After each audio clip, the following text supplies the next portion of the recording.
So welcome back. We are making our way through Genesis today on this Tuesday. We're moving into the 47th chapter. Glad that you're with us.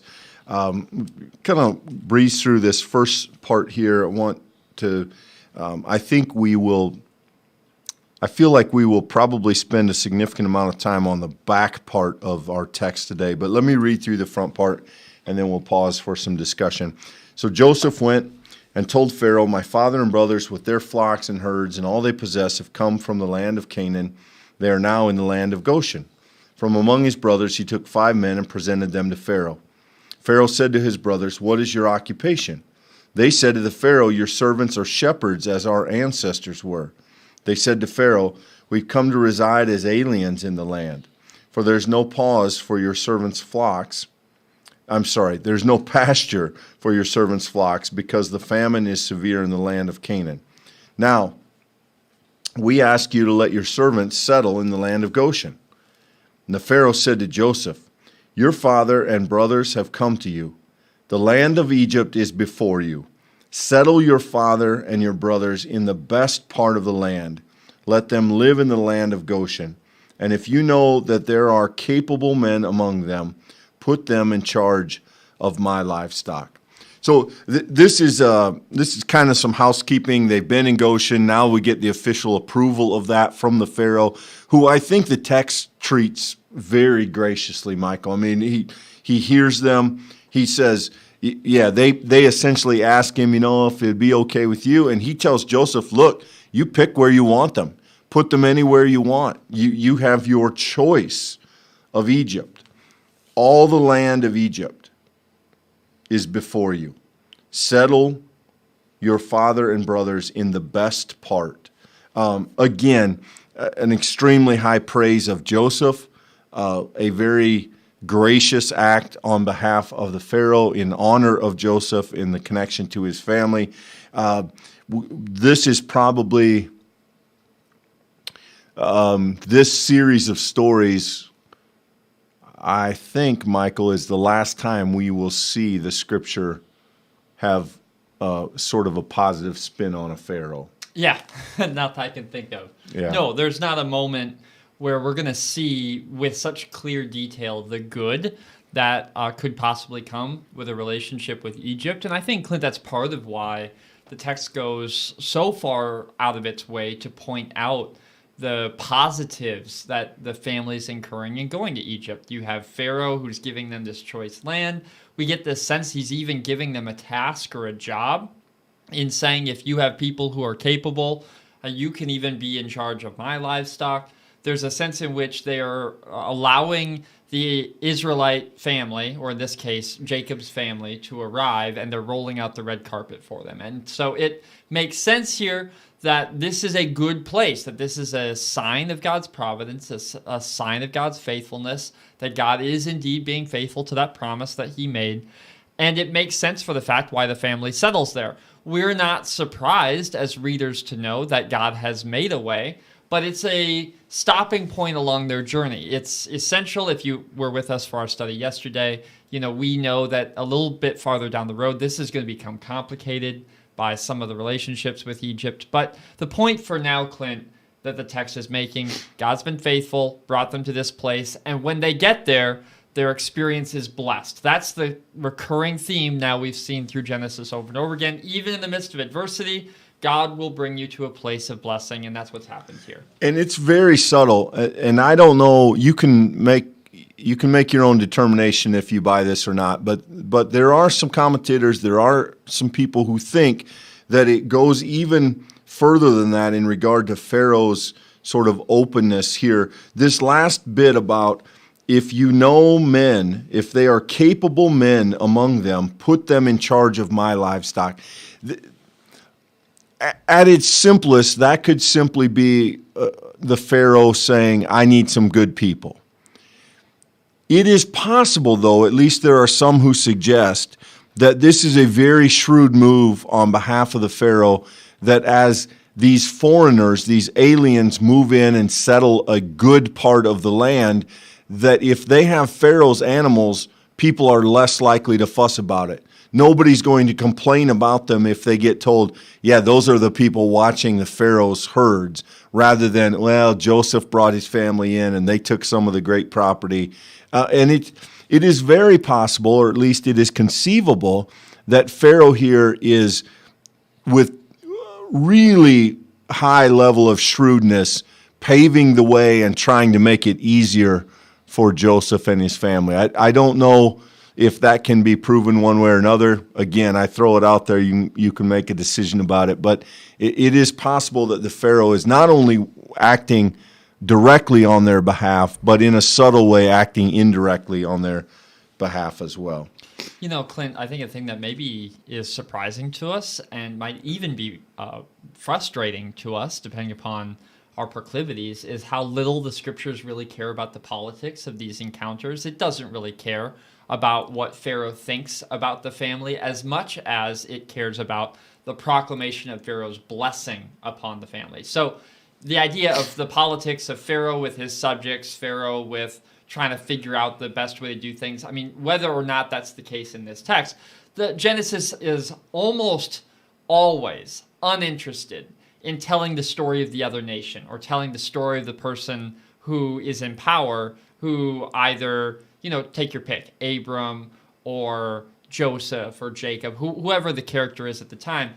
We don't get a whole lot of detail about that backstory because the scriptures aren't interested in it. Ultimately, these are in some ways side characters to the story of God's people. They're side sort of encounters with these different nations and groups.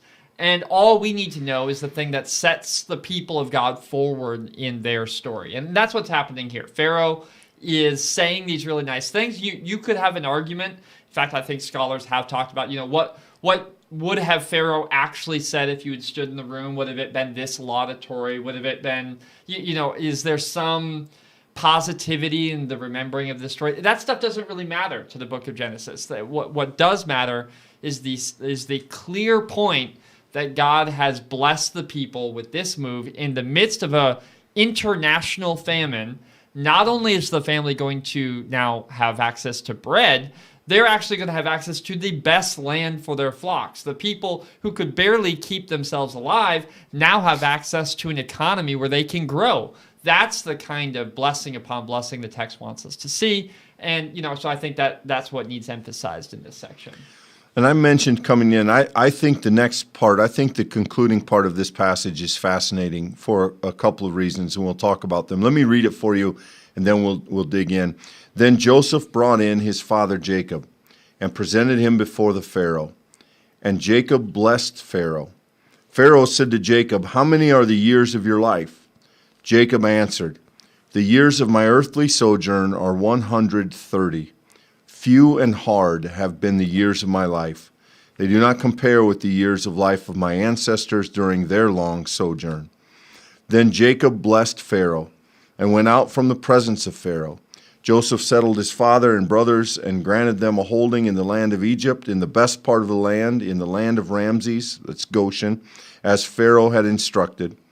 And Joseph provided his fathers, his brothers, and all his father's household with food according to the number of their descendants. So let's start backwards. The end of the story just indicates that they get settled. They find their land, they begin their work, they have provisions. This is the transition. It has now happened. And though it seems quick in the Bible, likely it took some time, but the reality is this is the Bible's way of saying now the family is in Egypt. That's where they live, that's where they work, that's where their people are, and they have enough.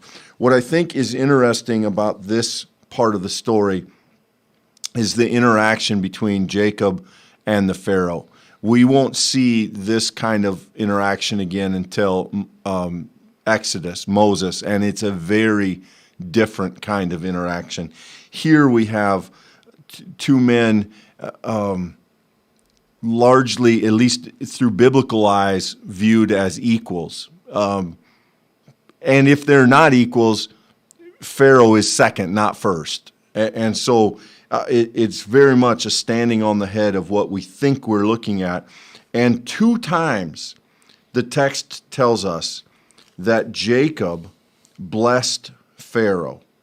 which is fascinating. The idea that the pillar of Israel, the man named Israel himself, blesses the Pharaoh. Part of that may be gratitude, part of that, but the idea, knowing the history that is about to come, knowing what is going to unfold, the idea that Jacob and Pharaoh stand before one another, have a conversation, and not once but twice Jacob blesses him is a really fascinating, a fascinating sideline in the story. Yeah, and if you think that it is providential, as it is, that God uses Joseph to provide for his brothers and his family at large, you see that in verse 12. He provides all of them with a measure of food that's needed for their family. The fact that they get to settle in the land of plenty, the fact that they get access to potentially even serving for Pharaoh himself, all of this is a blessing for the family. What we're going to discover as the story goes on is not everyone has access to the same blessing that's being afforded to this family, that the famine goes on. These are difficult times. And so the text is doing a really interesting thing because it's showing us, even in Jacob giving that blessing, Clint, the text is showing us that there's a way in which that's a one-way street, right? Jacob doesn't need Pharaoh's blessing, though he does need Pharaoh's bread. But he doesn't need Pharaoh to bless him and his family. He, in fact, gives that to Pharaoh, which is as you say, it's an inversion. It's a way in which we're reminded that this story is not about the Egyptians. It's not about them saving the day. It's about the one who blessed Jacob, the very one by whom Jacob could even bless the Pharaoh, being active in the story. So that is seen up to this point as we see that sort of inversion with the power structure. It's going to continue, though, as the famine goes on, as Joseph's power continues to be a source of an interesting sort of turn in future studies. What we're going to discover is that this situation in many ways is not getting more clear or simple. It's getting more complex and more nuanced because as we march forward, Genesis is both telling us this is a good thing, an act of God, a blessing for the people. Genesis is also telling us that there are dangerous straits ahead and that the turn will come because everyone in Israel who's later reading this text knows, well, wait a minute, something bad happens in Egypt. And so the text is telling us both, this is how we got here, and this is how the beginning of that troublesome turn is already beginning to be seen around the corner. It's outside the scope of the story, but if Pharaoh is insightful, right? If Pharaoh is prone to reflect on this moment, look at the pieces he has to put together. He now stands in front of a man without whose family Egypt would have been in dire straits. The acts of providence that produce Joseph and then end up with Joseph being in Egypt, ultimately before the Pharaoh, that saves the nation of Israel. The nations around them, we'll see this more clearly tomorrow, the nations around them are in dire straits. And Egypt has been delivered from that through Joseph. And Joseph comes to that position by a very random happenstance kind of way from an observer's perspective at least. And if Pharaoh thinks about that at all, it has to be amazing to him.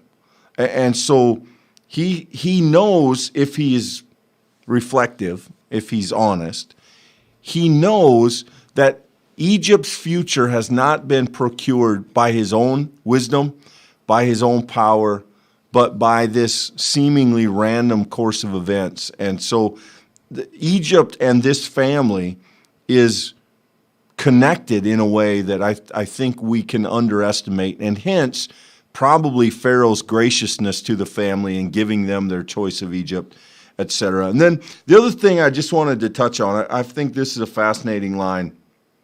Pharaoh asked Jacob, how old are you?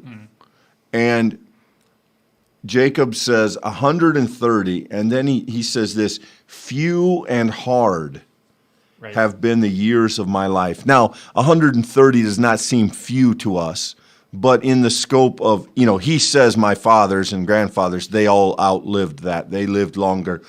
But I want to be careful with this because I don't want to give the impression that the Bible is pessimistic. I actually don't think that's accurate.